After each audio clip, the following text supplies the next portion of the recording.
त्रिशा एक अमीर घर की लाड प्यार में पली हुई लड़की है। उसका सपना था कि वह बाहर जाकर पढ़ाई करे, लेकिन उसके पापा नहीं चाहते थे कि त्रिशा उन्हें छोड़कर कहीं बाहर जाए। इसीलिए जब त्रिशा कॉलेज की प्रोफेसर के साथ बात कर रही थी, तब उसके पापा कमरे में जोर जोर से म्यूजिक बजाकर उसकी एडमिशन कैंसिल करवा देते हैं। इसके बाद त्रिशा बहुत गुस्सा हो जाती है और अपना मूड ठीक करने के लिए अपने दोस्त की बर्थडे पार्टी में चली जाती है। पार्टी में जाकर वो लोग मौज मस्ती कर रहे होते हैं, तभी दारू खत्म हो जाती है। तब उसकी एक दोस्त एक लड़के से दारू मंगवाती है। कुछ देर बाद वह लड़का दारू लेकर आता है और दारू देकर पैसा मांगता है। पैसा लेकर जब वह जाने वाला होता है, तब वहाँ बैठी एक लड़की कहती है कि आपकी शर्ट के अंदर कुछ है। वह शर्ट की बटन खोलकर अपने एब्स दिखा देता है, जिसे देखकर सारी लड़कियां पागल हो जाती हैं। इसके बाद जब वह लड़का जाने वाला होता है, तब अचानक बोलता है, क्या मैं थोड़ी देर यहाँ रुक सकता हूँ, क्योंकि बाहर पुलिस चेकिंग चल रही है। ये सुनकर सभी लड़कियां कहती हैं कोई दिक्कत नहीं। फिर वह लड़का सबके साथ मजाक मस्ती करते करते काफी रात हो जाती है। तभी त्रिशा को वॉशरूम जाना होता है और वह लड़का त्रिशा को वॉशरूम तक ले जाता है। वॉशरूम से निकलते ही वे दोनों एक दूसरे के साथ फिजिकल हो जाते हैं और संबंध बना लेते हैं। अगले दिन सुबह उठकर वे दोनों ये डिसाइड करते हैं कि अब वे फिर कभी नहीं मिलेंगे। ऐसा होता है कि त्रिशा के पीरियड्स आना बंद हो जाते हैं, जिससे वह परेशान होकर डॉक्टर के पास जाती है। डॉक्टर चेकअप करती है और पता चलता है कि त्रिशा प्रेग्नेंट है। ये सुनकर त्रिशा बहुत तनाव में आ जाती है और घर जाकर बहुत रोती है। इसके बाद त्रिशा एक बर्थडे पार्टी में जाती है, लेकिन वहाँ जाकर भी चुपचाप बैठी रहती है और किसी से बात नहीं करती। पार्टी से निकलते ही वह गाड़ी में बैठकर रोते हुए फैसला करती है कि वह इस बच्चे को जन्म देगी। अगले दिन वह सुबह उठकर जॉगिंग के लिए जाती है, लेकिन अचानक उसे याद आता है कि वह प्रेग्नेंट है। ये सोचकर वह जॉगिंग छोड़कर वापस अपने पापा के पास आती है। उसके पापा उसे देखते हुए पूछते हैं, क्या हुआ बेटा, आज इतनी जल्दी जॉगिंग से क्यों लौट आई? त्रिशा कहती है, पापा मुझे आपसे एक जरूरी बात करनी है। उसके पापा जवाब देते हैं, हाँ बेटा बोलो। तब त्रिशा कहती है, पापा मैं प्रेग्नेंट हूँ। ये सुनकर उसके पापा घबरा जाते हैं और कहते हैं, तुम मुझसे मजाक कर रही हो है ना? त्रिशा कहती है, नहीं पापा ये सच है। पापा पूछते हैं, तुम प्रेग्नेंट कैसे हो सकती हो? किसके साथ, कब और कहाँ हुआ ये सब? क्या वो कमबख्त अंकित है? त्रिशा जवाब देती है, नहीं पापा। फिर उसके पापा कहते हैं, बेटा एक बार हम डॉक्टर से बात कर लेते हैं। त्रिशा कहती है, डॉक्टर ने कंफर्म कर दिया है पापा। इसके बाद उसके पापा कहते हैं, तो बताओ लड़का कौन है? त्रिशा जवाब देती है, मैं आपको बता नहीं सकती, आपको अच्छा नहीं लगेगा। पापा पूछते हैं, क्यों अच्छा नहीं लगेगा? फिर उसके पापा गंभीर होकर कहते हैं, अब हम क्या करें? त्रिशा के पापा उसे बोलते हैं, अब क्या करें? तब त्रिशा बोलती है, मैं इस बच्चे को लाना चाहती हूँ। ये सुनकर त्रिशा के पापा बोलते हैं, इसका मतलब तुम शादी करना चाहती हो? त्रिशा बोलती है, नहीं इसके साथ शादी नहीं हो सकती। ये सुनकर त्रिशा के पापा बोलते हैं, क्या बात कर रही हो, तुम उससे शादी क्यों नहीं करना चाहती हो? वह फिर बोलती है, नहीं हो सकती। इसके बाद त्रिशा के पापा बोलते हैं, क्या हुआ, क्या वो शादीशुदा है? त्रिशा बोलती है, नहीं। फिर त्रिशा के पापा बोलते हैं, तो क्या दिक्कत है, एक काम करो अबॉर्शन करवा लो। लेकिन त्रिशा इसमें भी राजी नहीं होती है। इसके बाद त्रिशा के पापा उस पर भड़क जाते हैं और गुस्से में चले जाते हैं। रात को त्रिशा अपने पापा को गार्डन में उदास बैठे देखकर पास जाती है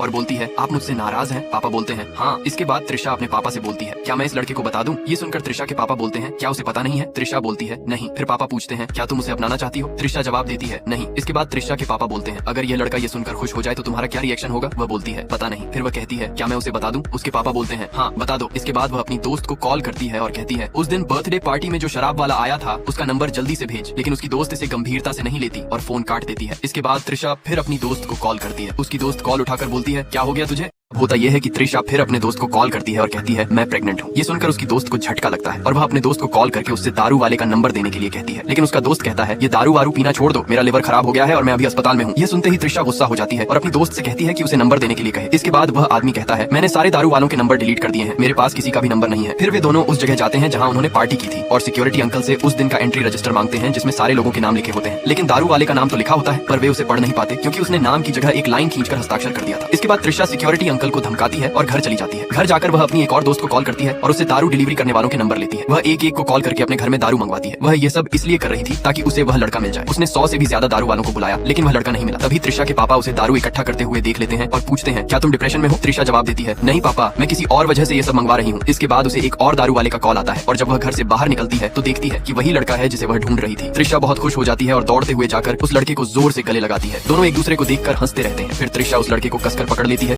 ये दोनों एक दूसरे को गले लगाने के बाद गाड़ी में बैठ जाते हैं। रास्ते में वह लड़का त्रिशा से पूछता है, तुझे मेरा नंबर कहाँ से मिला? त्रिशा बोलती है, बोल मत। उसके बाद वह लड़का कहता है, क्या हुआ, तुझे मेरी परफॉर्मेंस ने हिला दिया या फिर मैं कोई रूम मिला? वह फिर कहता है, यहाँ पास में एक होटल है, वहाँ चलें क्या? इसके बाद त्रिशा उससे उसका नाम पूछती है। लड़का कहता है, विशाल। फिर दोनों होटल में जाते हैं। वहाँ त्रिशा कहती है, मुझे तुझसे एक बात करनी थी। लड़का कहता है, बोलो। त्रिशा बोलती है, लास्ट टाइम हमने जो किया था वह तुझे याद है ना? लड़का कहता है, हाँ सब कुछ डिटेल में याद है। इसके बाद लड़का मजाक करने लगा है। त्रिशा कहती है, हंस मत, मैं एक सीरियस बात कर रही हूँ। फिर त्रिशा बोलती है, मैं प्रेग्नेंट हूँ। ये सुनकर लड़का उदास हो जाता है और कहता है, क्या यह कंफर्म है? त्रिशा बोलती है, अगर कंफर्म न होता तो मैं तेरे पास क्यों आती? इसके बाद लड़का पूछता है, क्या यह मेरा बच्चा है? यह कंफर्म है? ये सुनकर त्रिशा गुस्से में चम्मच उठा लेती है। लड़का तुरंत कहता है, हाँ समझ गया समझ गया। फिर त्रिशा कहती है, मैं इस बच्चे को जन्म देना चाहती हूँ। लड़का बोलता है, तुझमें बहुत हिम्मत है। त्रिशा कहती है, हाँ। इसके बाद लड़का रोते हुए और उदास होकर कहता है, मैं अभी सिर्फ 21 साल का हूँ, कोई मुझे पापा पापा बोले ये तो अजीब लगेगा। ऊपर से मैं अभी तक सेटल भी नहीं हुआ हूँ, अगर शादी करूंगा तो इतनी बड़ी जिम्मेदारी कैसे उठाऊंगा? ये सुनते ही त्रिशा कहती है, मैं तुमसे शादी नहीं करने वाली, तेरा और मेरा नहीं जमेगा, तुम्हें कोई जिम्मेदारी नहीं उठानी पड़ेगी, मैं अकेली इस बच्चे को पाल लूंगी। मैंने सिर्फ इसलिए यह बात बताई क्योंकि यह तुम्हारा भी बच्चा है। त्रिशा से ये सब सुनने के बाद वह लड़का कहता है, मेरा दिमाग बंद हो गया है, मैं बाहर जाकर एक सिगरेट पीकर आता हूँ। ये कहकर वह बाहर चला जाता है। उधर त्रिशा मन ही मन सोच रही थी, कैसा लड़का है, प्रेगनेंसी सुनते ही घबरा गया। उसके बाद वह लड़का बाहर जाकर सिगरेट पीता है और त्रिशा की ओर देखता है, साथ ही कुछ सोच रहा होता है। फिर वह लड़का अंदर आता है और आते ही कहता है, मैं समझ गया हूँ, लेकिन मैं काम नहीं छोड़ूंगा, तुम मुझे एक एक चीज समझकर चली जाती है। घर पहुँचते ही त्रिशा के पापा उससे कहते हैं, मुझे उस लड़के से मिलना है, लेकिन त्रिशा मना कर देती है। उसके पापा फिर जिद करते हैं, मुझे उससे मिलना ही है। त्रिशा कहती है, अगर आप उससे मिलेंगे तो डिप्रेशन में आ जाएंगे। इसके बावजूद त्रिशा के पापा जिद पर अड़े रहते हैं कि उन्हें उससे मिलना ही है। अंत में त्रिशा कहती है, ठीक है।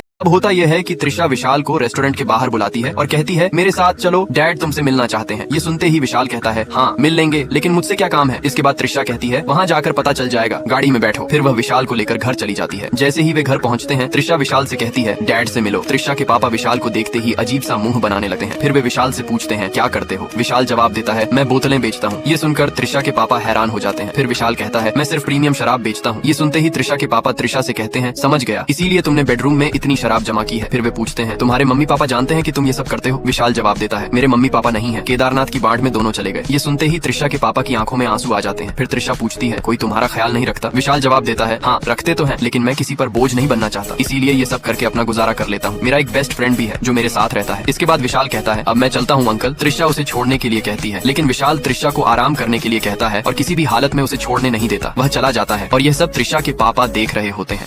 त्रिशा और उसके पापा खाने की टेबल पर बैठे हुए थे। तब त्रिशा के पापा बोलते हैं, बेटा मैं सोच समझकर तुझसे एक बात कर रहा हूँ। त्रिशा कहती है, हाँ पापा बोलिए। उसके पापा कहते हैं, यह लड़का अच्छा है, हालात ने उसे बिगाड़ा है, उससे शादी कर ले। यह सुनकर त्रिशा कहती है, मेरा और उसका कोई मेल नहीं है और वह अभी तक सेटल भी नहीं हुआ है। त्रिशा के पापा कहते हैं, तो क्या हुआ। इसके बाद त्रिशा कहती है, क्या आप चाहते हैं कि मैं चोरी की बाइक पर घूमूं। ये सुनते ही त्रिशा के पापा चौंक जाते हैं। वे कहते हैं, क्या वह चोरी भी करता है। त्रिशा कहती है, हाँ वह चोरी की बाइक पर बोतलें डिलीवर करता है। इसके बाद त्रिशा के पापा बोलते हैं, कल जब इस बच्चे का जन्म होगा और कोई उसके पिता के बारे में पूछेगा तो क्या जवाब दोगी। ये सुनकर त्रिशा कहती है, क्या मैं आपके लिए बोझ बन गई हूँ। ये सुनते ही उसके पापा गुस्से में आ जाते हैं और कहते हैं, अगर मैं उसे एक रेडीमेड बिजनेस दे दूं तो ये समस्या हल हो जाएगी। त्रिशा कहती है, वह कभी ऐसा बिजनेस नहीं करेगा। इसके बाद त्रिशा के पापा कहते हैं, ये सब मुझ पे छोड़ दो। त्रिशा कहती है, ये नहीं होगा। तब उसके पापा कहते हैं, अच्छा ठीक है, तो उसका नंबर दे, मैं एक बार कोशिश करके देखता हूँ। लेकिन त्रिशा नंबर नहीं देती और उठकर चली जाती है। तब उसके पापा कहते हैं, क्या मैं उसे ढूंढ नहीं पाऊंगा। अगले ही दिन त्रिशा के पापा उस लड़के का पता लगा लेते हैं और उसके फ्लैट पर पहुंच जाते हैं। वहाँ जाकर देखते हैं कि वह लड़का सिगरेट पी रहा है और पूरा घर बिखरा हुआ है। इसके बाद वे इधर उधर घूमकर सब कुछ देखते हैं। अब फिर विशाल पूछता है, आपको मेरा पता कैसे मिला। वे कहते हैं, अहमदाबाद से केदारनाथ के यात्रियों का पता ढूंढा तो तुम्हारा पता मिल गया। तभी उसका दोस्त आता है और आते ही कहता है, 35 बोतलों का ऑर्डर मिला है। विशाल कहता है, ठीक है बाद में देख लेंगे। बाद त्रिशा के पापा जाने लगते हैं। तब विशाल कहता है, पानी तो पीकर जाइए। त्रिशा के पापा कहते हैं, नहीं मेरा उपवास है। उसके बाद त्रिशा के पापा फ्लैट से बाहर निकलते ही त्रिशा कॉल करती है और कहती है, आप विशाल के घर गए थे। त्रिशा के पापा कहते हैं, इतनी जल्दी तुम्हें बता दिया। उसके बाद त्रिशा कहती है, कुछ नहीं होने वाला है और फोन काट देती है। इसके बाद त्रिशा के पापा सफाई करने वालों को कॉल करते हैं और विशाल के फ्लैट का पता देते हैं। वे सफाई करने वालों को लेकर विशाल के फ्लैट के अंदर आ जाते हैं और आते ही विशाल से कहते हैं, पैंट पहनो बाहर जाना है। विशाल कहता है, मेरा एक काम है। त्रिशा के पापा कहते हैं, बोतल डिलीवरी करनी है ना, आज तुम्हारा दोस्त कर लेगा। ये कहकर वे विशाल को लेकर बाहर चले जाते हैं। बाहर जाकर वे विशाल को एक एक करके नए नए बिजनेस दिखाते हैं, लेकिन विशाल को कोई भी बिजनेस पसंद नहीं आता। वे विशाल को अगले बिजनेस दिखाने के लिए जबरदस्ती कर रहे होते हैं। तभी त्रिशा उन्हें देख लेती है। त्रिशा को देखते ही विशाल उसके पास दौड़ा हुआ जाता है और कहता है, त्रिशा मुझे बिजनेस नहीं करना है, अंकल को समझाओ ना। तभी त्रिशा कहती है, क्या। इसके बाद विशाल त्रिशा को सब कुछ बता देता है और त्रिशा कहती है, रुको मैं बात करती हूँ। होता यह है कि त्रिशा अपने पापा के पास आते ही कहती है, क्या जरूरत थी उसे ये सब बिजनेस दिखाने की। उसके पापा कहते हैं, मैं उसे सेटल करना चाहता हूँ। ये सुनते ही विशाल बोलता है, अंकल मैं सेटल हूँ। ये सुनते ही त्रिशा के पापा हंसने लगते हैं। इसके बाद त्रिशा कहती है, आप ये सब क्यों कर रहे हो। उसके पापा जवाब देते हैं, तुम दोनों को एक साथ देखने के लिए। ये सुनते ही विशाल बोलता है, इसका मतलब आप चाहते हो कि हम दोनों लिव इन में रहें। ये सुनते ही त्रिशा के पापा भड़क जाते हैं और त्रिशा हंसने लगती है। इसके बाद दिशा के पापा बोलते हैं, अगर कल को ये बच्चा बड़ा होकर स्कूल जाए और कोई उससे पूछे कि तुम्हारा पापा कौन है तो क्या जवाब देगा, और अगर उसे कभी अपने पापा के साथ वक्त बिताने का मन करे तो वो कैसे बिताएगा। ये सब सुनाने के बाद विशाल बोलता है, मैं अपने बच्चे के लिए कुछ भी करने के लिए तैयार हूँ, लेकिन मैं अपना धंधा नहीं छोड़ूंगा। इसके कुछ देर बाद त्रिशा भी मान जाती है और उसके पापा त्रिशा को विशाल के पास छोड़कर आ जाते हैं। त्रिशा घर आते ही विशाल के दोस्त त्रिशा को देखकर उदास हो जाता है। इसके बाद विशाल त्रिशा को घर दिखाने लगता है। घर देखने के बाद वे दोनों कुछ समय तक मजाक मस्ती करते हैं और फिर बाइक लेकर बाहर घूमने चले जाते हैं। घर लौटते ही त्रिशा के पापा कॉल करके त्रिशा का हाल पूछते हैं। इसके बाद वे दोनों कुछ समय और मजाक मस्ती करते हैं और फिर एक दूसरे को हग करते हैं। तभी विशाल का दोस्त उसे पुकारता है और कहता है, एक बोतल का ऑर्डर आया है। विशाल कहता है, ठीक है मैं चलता हूँ। अब होता यह है कि विशाल बोलता है, मैं चलता हूँ, लेकिन उसका दोस्त उसे जाने नहीं देता है और वो चला जाता है। उसके बाद विशाल रूम के अंदर आते ही त्रिशा पूछती है, कौन था। विशाल बोलता है, भुवन, ऐसे ही बस मिलने आया था। इसके बाद विशाल कहता है, हग कंटिन्यू करें। दोनों एक दूसरे को गले लगाकर सो जाते हैं। तभी अचानक विशाल को कॉल आता है और वह पैसा लेकर जाने वाला होता है। त्रिशा पूछती है, क्या हुआ। तब विशाल बोलता है, भुवन को पकड़ लिया। इसके बाद त्रिशा कहती है, मैं भी साथ चलूं, लेकिन विशाल त्रिशा को साथ नहीं लेकर जाता। वह थाने पहुंचता है, लेकिन पुलिस वाले उसके दोस्त को नहीं छोड़ रहे थे। इस दौरान त्रिशा अपने पापा को कॉल करती है और उसके पापा के कहने पर पुलिस विशाल के दोस्त को छोड़ देती है। इसके बाद विशाल घर आता जाता है और घर आते ही देखता है कि त्रिशा घर पर नहीं है। वह इधर उधर ढूंढने के बाद त्रिशा के घर जाता है और वहाँ पहुँचते ही कहता है, तू मेरा फोन क्यों नहीं उठा रही थी, यहाँ क्यों आ गई? तब त्रिशा बोलती है, कुछ सामान लेने आई थी और मैंने तुझे कॉल बैक भी किया था। इसके बाद त्रिशा हंसने लगती है। विशाल कहता है, मैं तो डर गया था, सोचा तू चली गई। त्रिशा बोलती है, मैं तेरे साथ ही रहने वाली हूँ। विशाल कहता है, आज मैं कुछ अलग ही महसूस कर रहा हूँ, चल दोनों शादी कर लेते हैं, मैं ये सब छोड़ दूंगा अपने बच्चों के लिए। इसी दौरान त्रिशा के पापा आ जाते हैं और वह त्रिशा के पापा से भी यह सब बातें करने लगते हैं। इसके बाद विशाल त्रिशा को गोद में उठाकर अपने घर लेकर चला जाता है और विशाल और त्रिशा की यह कहानी यहीं खत्म हो